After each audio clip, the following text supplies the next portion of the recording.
We'll understand what issues are before them and before you, before the primary on May the 3rd and the general election November 8th. We're less than 2 months away from the primary, as I'm sure all 5 of these people are well aware. What we're going to do is be pretty informal tonight, but still we'll try to keep it structured, and we'll try to keep the blood from flowing too freely. Everybody here is after the same thing, which is to lead Jeffersonville in a direction, and it's for your decision as to what direction that's going to be. I know that everybody is going to have different opinions on specific issues, but I think everybody agrees that progress in Jeffersonville is the goal, and how to get there really is the question that will be before you.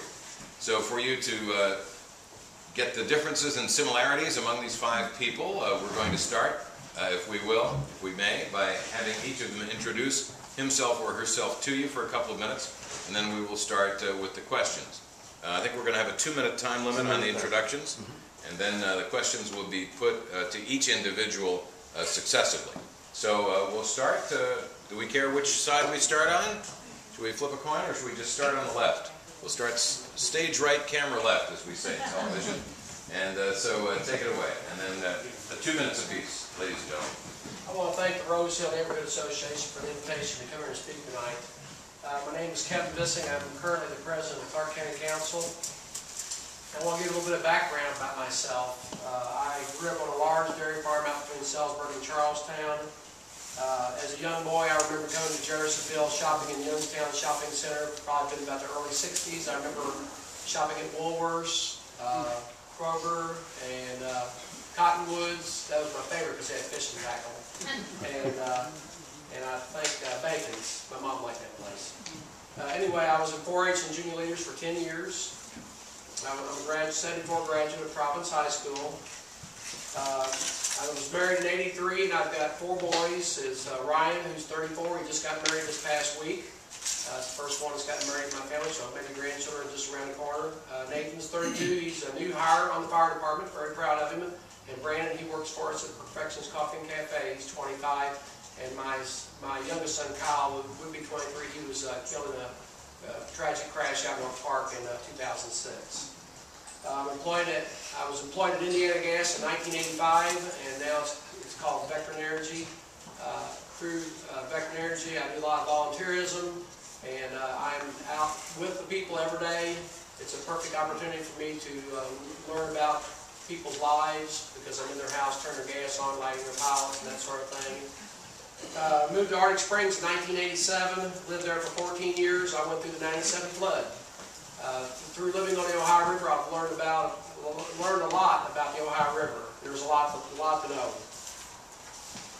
I currently live in the estates of Cherokee Heights behind Perrin Park. As I said before, I have a tremendous amount of time in volunteerism through Vectron and coaching youth sports. Been involved in coaching and scouts since 1989.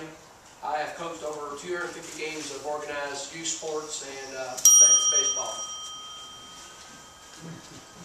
Mr. Mayor, it's up to you. Is it a ding for stopping and a ding for starting?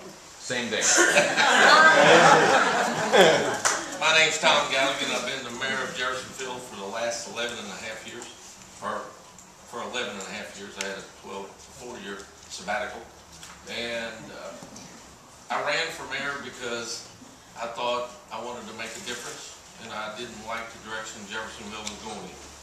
We were always just a caretaker organization, and I didn't think that was what we needed.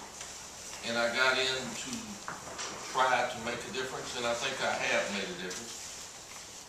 And some of the projects that we have completed is we bought the quadrangle, we widened 10th Street, we got Restaurant Row started, we got the Macaulay-Nicholas area developed with the hotels and Macaulay-Nicholas building. We bought the river stage. We built the terrace lawn.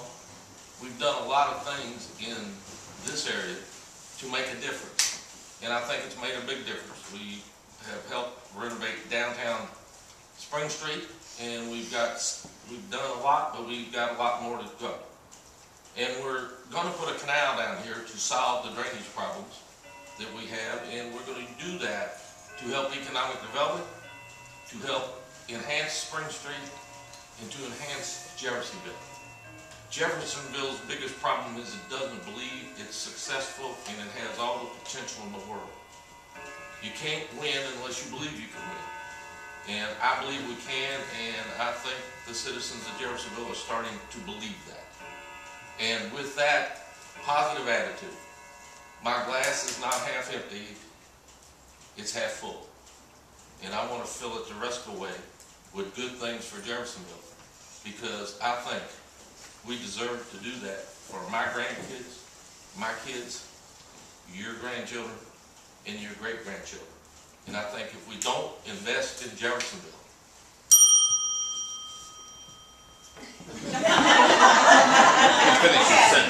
if we don't invest in Jeffersonville, it'll be the biggest loss that any of us have.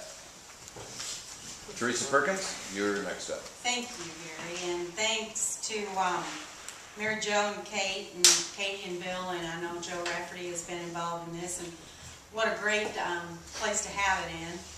I'd be remiss in not telling the audience that I'm a charter member of the Jeff Clark Preservation Group, and Jan sitting back there, I believe she started when I started with this group, and the Shimps would have, but they were somewhere playing in California. So, but we did move this building here, and I'm very proud that we did that. I've looked at the Neighborhood Association's goals, and I think they're laudable. I think they're great. You're looking at a rebirth for this blighted area, and I think you'll probably hear some things tonight that's going to help with that.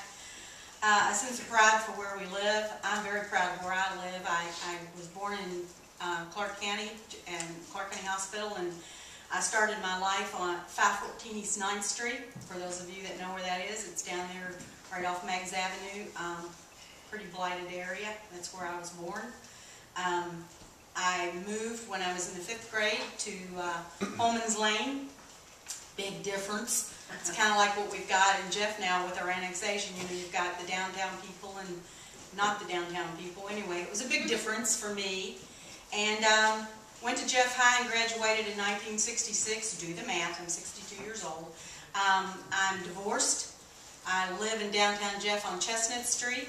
I just retired from New Albany Floyd County Schools. I was a math teacher, a counselor, assistant principal, and then I retired as assistant superintendent.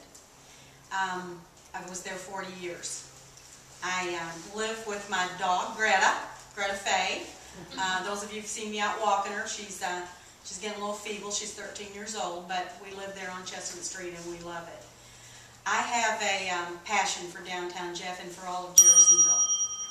And I guess I'm finished.